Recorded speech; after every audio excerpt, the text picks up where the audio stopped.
Good morning dear students. आप सभी का इस एजुकेशनल यूट्यूब चैनल पर हार्दिक स्वागत है। प्रिय विद्यार्थियों, पिछले वीडियो में हमने मूर्तिकला की शैलियों के बारे में अध्ययन किया था और आज हम मंदिर स्थापत्य की शैलियों के बारे में अध्ययन करेंगे।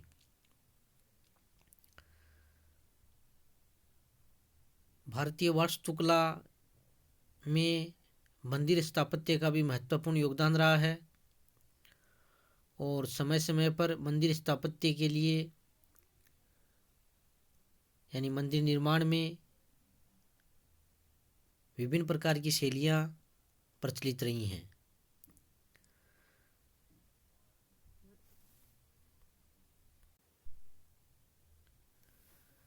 प्राचीन भारतीय साहित्य में मंदिर के लिए देवालय, देवगृह आदि शब्दों का प्रयोग हुआ है और मंदिर शब्द का सर्वप्रथम प्रयोग 7वीं शताब्दी में मानसार नामक कला ग्रंथ में हुआ है। सीकर है वो मंदिर का अविभाज्य अंग है। उत्तर भारत के मंदिरों में आमलक युक्त रेखा शिखर तथा दक्षिण भारत में कूट युक्त पिरामिड आकार के शिखर हैं। हिंदू मंदिर स्थापत्य के अवशेष गुप्त काल से मिलना प्रारंभ होते हैं।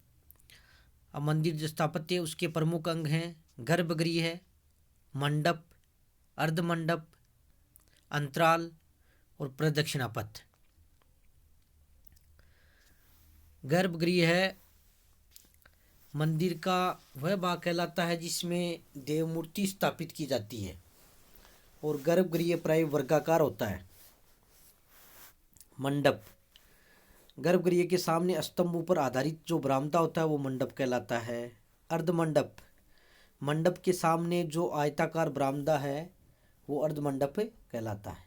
अंतराल, गर्भगृह व मंडप को जोड़ने वाला भाग या गैलरी अंतराल कहलाता है। प्रदक्षिणा पथ, गर्भगृह के चारों ओर परिक्रमा के लिए गैलरी नुमा जो बरामदा होता है वो प्रदक्षिणा पथ कहलाता है।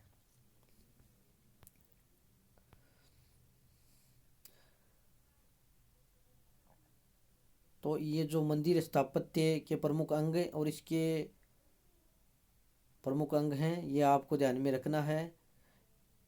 वीडियो को सुनते समय आप नोटबुक और पेन रखा करो और उसमें जो डिटेल्ड होती हैं कोई विशेषता होती है उनको आप नोट किया करो। मंदिर स्थापत्य की शैलियाँ। भारत में मंदिर स्थापत्य कला की 3 मुख्य शैलियाँ हैं, नागर शैली, द्रविड़ शैली और बेसर शैली। उत्तर भारत के जो मंदिर हैं, विशेष रूप से जो उत्तरी भारत के मंदिर हैं वो नागर शैली में बने होते थे और दक्षिणी भारत में जो मंदिर होते थे वो द्रविड़ शैली के थे। और दक्षिण भारत और मध्य भारत में जो नागर व द्रविड़ शैली के मिश्रण से जो मंदिर बने वो बेसर शैली के मंदिर कहलाते। विशेष रूप से दक्षिण भारत में ही या मध्य भारत के लगभग कर्नाटक वगैरह क्षेत्र में हैं ये नागर शैली। मंदिर स्थापत्य की प्रमुख शैलियों में यानी प्रथम शैली नागर शैली है।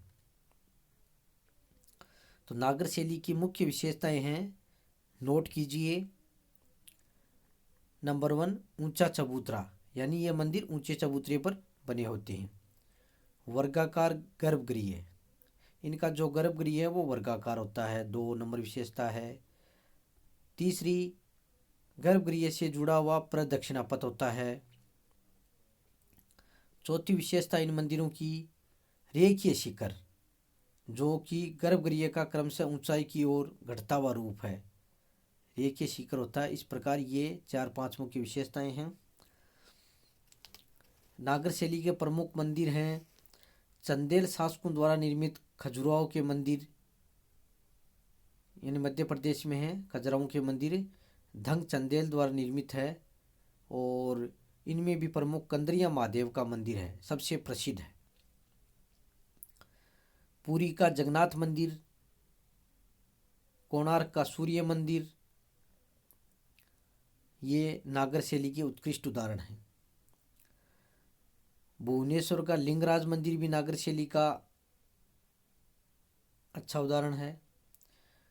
राजस्थान में देलवाड़ा के जैन मंदिर, इसके अलावा मोढेरा का सूर्य मंदिर, उत्तरी भारत में ग्वालियर का तेली मंदिर।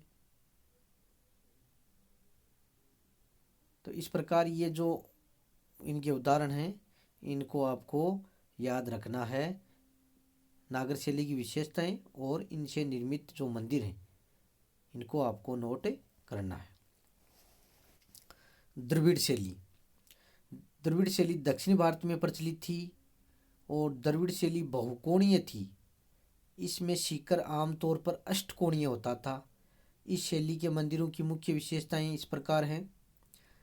नंबर 1, ये मंदिर विशाल प्रांगण के मध्य बनाए जाते हैं।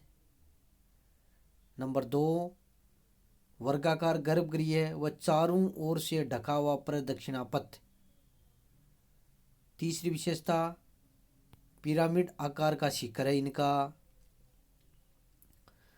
और इनके जो प्रवेश द्वार हैं, यानी भव्य गोपुरम। गोपुरम किसे कहते थे? इन मंदिरों के प्रवेश द्वार को गोपुरम कहते थे।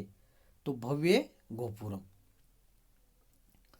द्रविड़ शैली के विकास में दक्षिण भारत के 4 राजवंशों ने महत्वपूर्ण योगदान दिया। पल्लव काल, राष्ट्रकूट, चोल और पांडे, इन शासकों ने इस शैली के विकास में महत्वपूर्ण योगदान दिया। यानी पल्लव काल से ये द्रविड़ शैली का प्रारंभ होता है। तो पल्लव शासकों ने, राष्ट्रकूट शासकों ने, चोल शासकों ने और पांड्य शासकों ने इन्होंने द्रविड़ शैली के विकास में अपना महत्वपूर्ण योगदान दिया। और जो चोल काल है वो द्रविड़ शैली का चरमोत्कर्ष काल माना जाता है।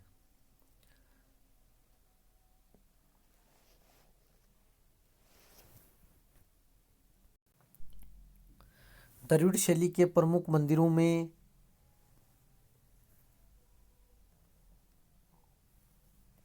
कांची के कैलाशनाथ मंदिर और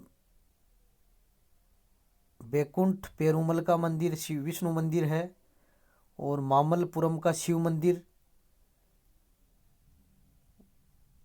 तो ये आपको ध्यान में रखने हैं।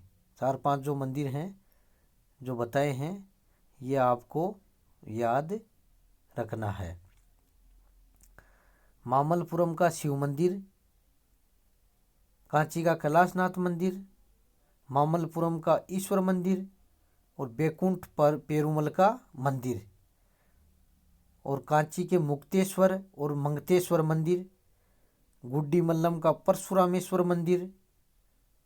तो ये जो मंदिर हैं वो द्रविड़ शैली के अच्छे उदाहरण हैं, इनको आपको ध्यान में रखना है। बेसर शैली। बेसर शैली ये है नागर व द्रविड़ शैली के मिश्रण से बनी है। बेसर शैली की संरचना नागर शैली में है, जबकि अलंकरण द्रविड़ शैली का है। चालुक्य व होयसल शासकों ने बेसर शैली को प्रोत्साहन दिया। होयसल वंश के शासकों की राजधानी द्वार समुद्र, जिसका आधुनिक नाम हलेविद है, ये कर्नाटक में है।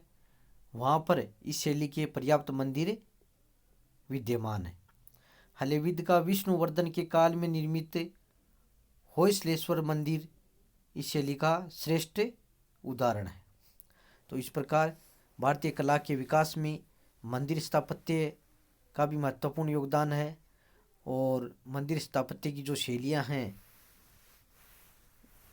जिनके अंतर्गत विभिन्न प्रकार के मंदिरों का निर्माण हुआ है, इन सब से भारतीय कला वो समृद्ध बनती है और भारतीय कला उन्नति के चरम पर पहुंची।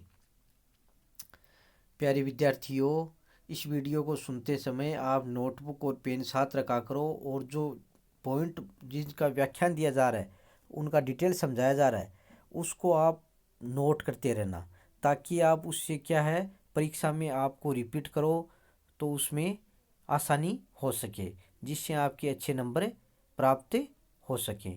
और जो होम असाइनमेंट के लिए क्वेश्चन दिया जाता है, उसको भी आप हल किया करो। इसी के साथ साथ बहुत बहुत धन्यवाद।